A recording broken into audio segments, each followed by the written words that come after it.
Hello everybody and welcome back to Katawa Shoujo. We're continuing from where we left off. Emmy giggles at my high-pitched rendition of her own voice and gives me an affectionate shove. My voice isn't that high, jerk. I thought it was pretty accurate.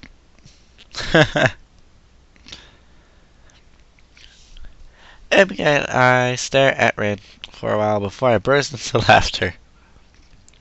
Emmy crosses her arms and huffs, mock offended. You're both jerks. Such vile kamememe for you, young woman. I'm stunned that you would call me, of all people, a jerk. Honestly, I don't know what to think. Amy sticks her tongue at me. You ass. So Rin, how's the art club these days? Rin seemingly as surprised by the sudden change of topic as I am. Takes a minute to think before answering. I believe it's okay. Although Namiya keeps telling me to work harder. But I don't think he understands my methods. He always struck me as slightly creepy. Ren ponders this statement for a while. I've never really noticed. But I don't pay much attention to him most days. So maybe that's why. How often do you meet? Thinking of joining Hisao? What? Nah, I've already decided not to join a club. Really? Which one? Well, it's not much of a club, to be honest. Oh, you're joining the teen club? No, I joined the science club, I think. Emmy looks highly confused. We have a science club? Not really. It's just me. Hisao, that's not a club. That's sitting in your room reading books. No, I mean, it's just me and Matao. It's just the only student so far. I'm just the only student so far. Matao? Really? A thought strikes her. Oh, is that what you were talking about yesterday? Your meeting with Matao? Yeah, that was our first meeting, I guess. Emmy giggles. Nerd. Hey, I can't help being clever. I could have used your help years ago. I should have had your heart attack earlier. You should have had your heart attack earlier in life, Sal. I laughed at that, realized that this is probably one of the rare times I laughed about my heart attack. Hindsight. Yeah. The ringing of the bell ends our conversation. Guess we'd better go. Yeah, I guess so. Come on, Rin, you too. Rin has apparently begun to doze off, so Emmy gives her a sharp bump. I almost had it. Sorry, but you need to go to class. I disagree, but maybe if I nap in class, I'll get this in time. Changing location is sometimes helpful for this kind of thing. Neither Emmy and I bothering what it is. As we arrive at my classroom, Emmy gives me a quick kiss and heads down the hallway, Rin in tow. I turn to enter the classroom to be met by the duo Shizune and Misha. Misha seems to be fighting a losing battle to keep from breaking into a fit of giggles while she translates Misha's latest rant. Well, we are pleased, nay, thrilled to see how you've managed to make new friends and forge relationships. And with such a cutie too, Hichan. I think the last part was probably Misha.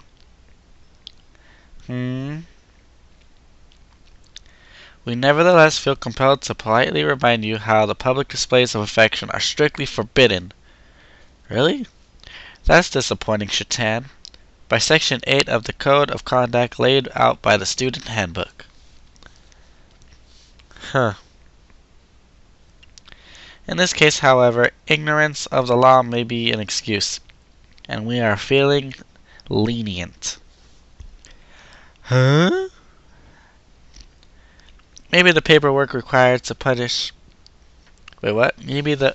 And the paperwork required to punish the both of you would all only add to the already mountainous volume of work which confronts us.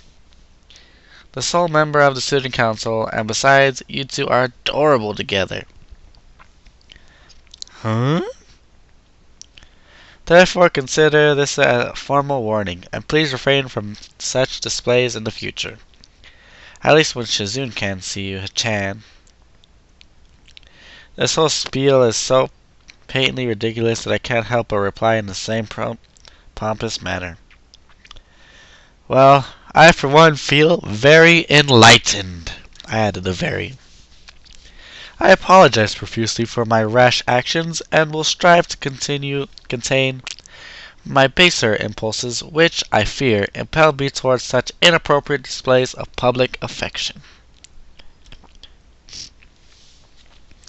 It is hardly my wish to burden an already overwhelmed student council with such petty matters, and will do my best to make your lives easier in this matter in the future. At least when Shizune's watching. Hold on, guys. I'll be right back. Okay, I'm back. This last line is delivered with a wink to Misha, who finally loses control of her laughter.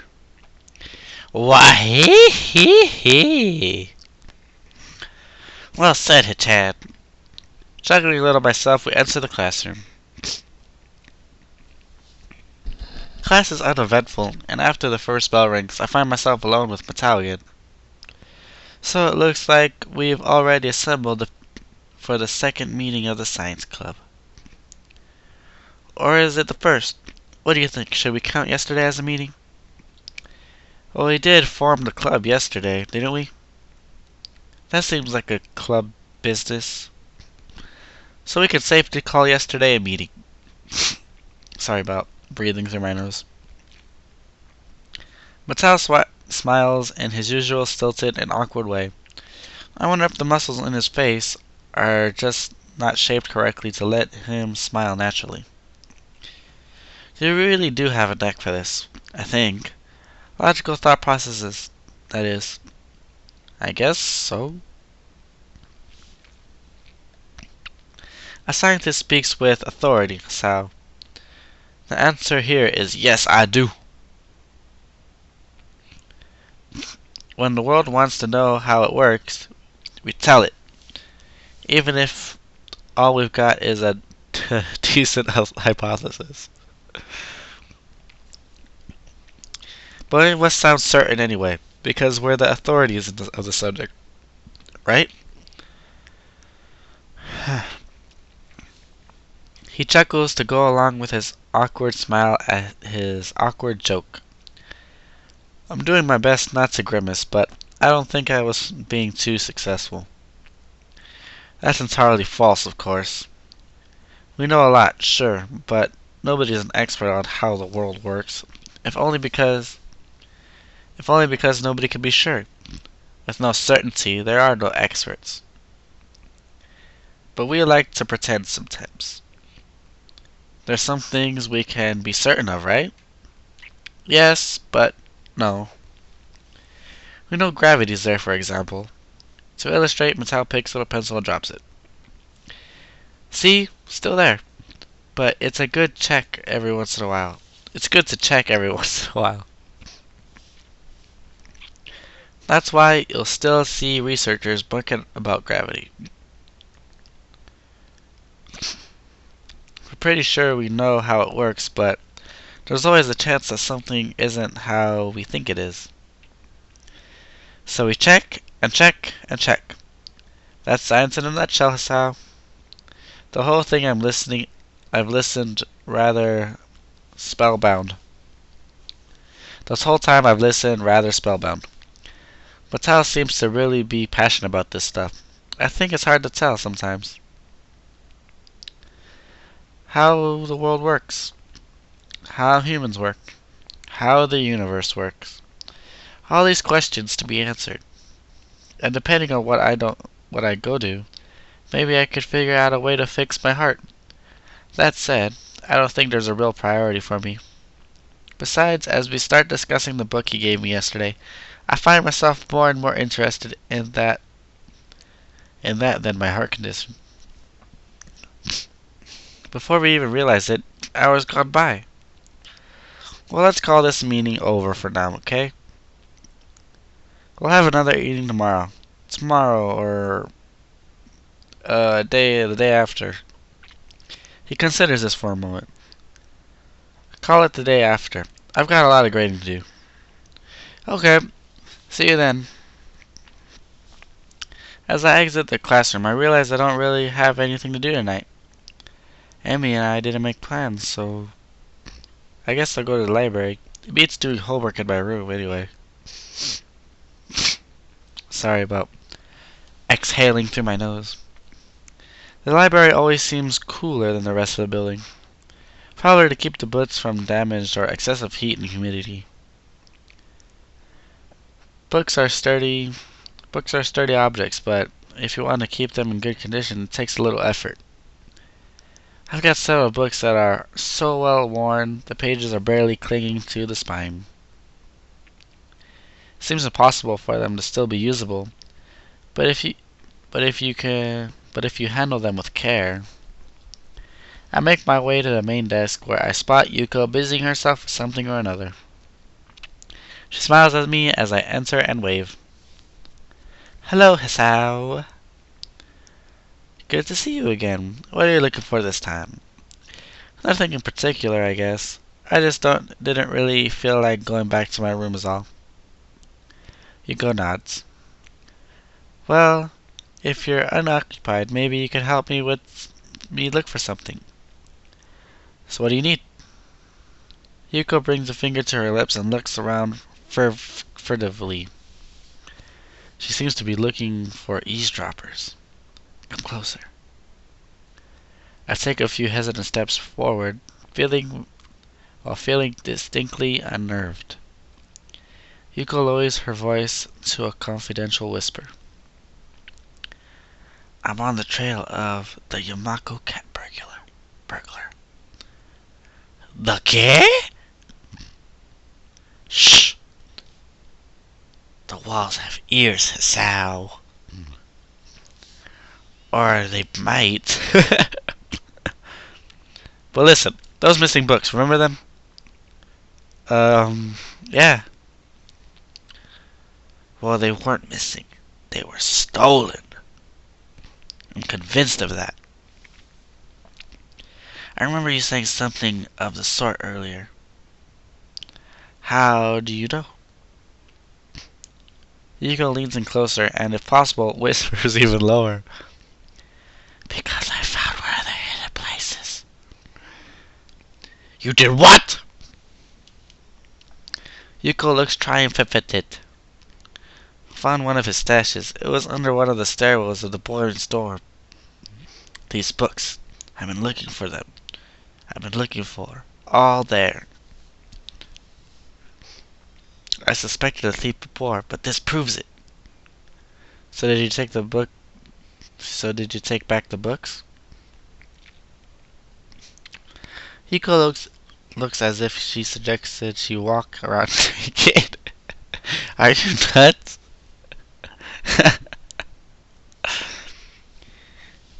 He can't know I'm in on him. He might go around and evade capture. Uh-huh. So I need help with them. Yuko casts another glance around the library, and leans in closer. Even more closer? You've got to be my spy. Spy? Yeah, like when you're in the dorms, you know? Keep an eye out for suspicious activity. What constitutes suspicious, anyway? I mean, Kenji, a pretty suspicious dude, but I'll wager he barely goes to class, much less sneaks into the library to pilfer books. Still, what's the harm in saying yes? At least it'll get me out of the weird conversation. Yeah, I can do that. No problemo. Yuko straightens up and claps excitedly. Great! Now hurry up and talk about something else in case someone comes in. How's the school treating you? Pretty well, actually. I've been running in the mornings with Emmy blah blah blah blah, right? Yeah. How'd you know? I served you two at the tea house, remember? I deducted, I deduced that if, deduced, that if you were going to run with anybody, it would probably be her. She looks pleased with herself. Impressive. Anyway, we've been running in the mornings, and we kind of started dating. Yuko claps her hands together excitedly. Really? That's great! I'll bet you two are great together. I love seeing people find one another like that, you know? I even thought to myself when you walked into Shanghai that one day, I wonder if that kid will wind up with one of those girls. Really? Yuko seems to notice my somewhat weirded out tone and nods affirmatively. Yep, I could tell that you'd wind up with one of them, you know. I've got an eye for that sort of thing. Of course. Her expression dropped slightly. I'm not so good at it myself. I'm sure that's not true. Oh, it's true. I met this guy once. We got along really great, but it turned out he was younger than me. And that was kind of weird, but not terribly so. What was really weird, that he disappeared one day, and I've never seen him then. Oh shit. That was my computer disconnecting.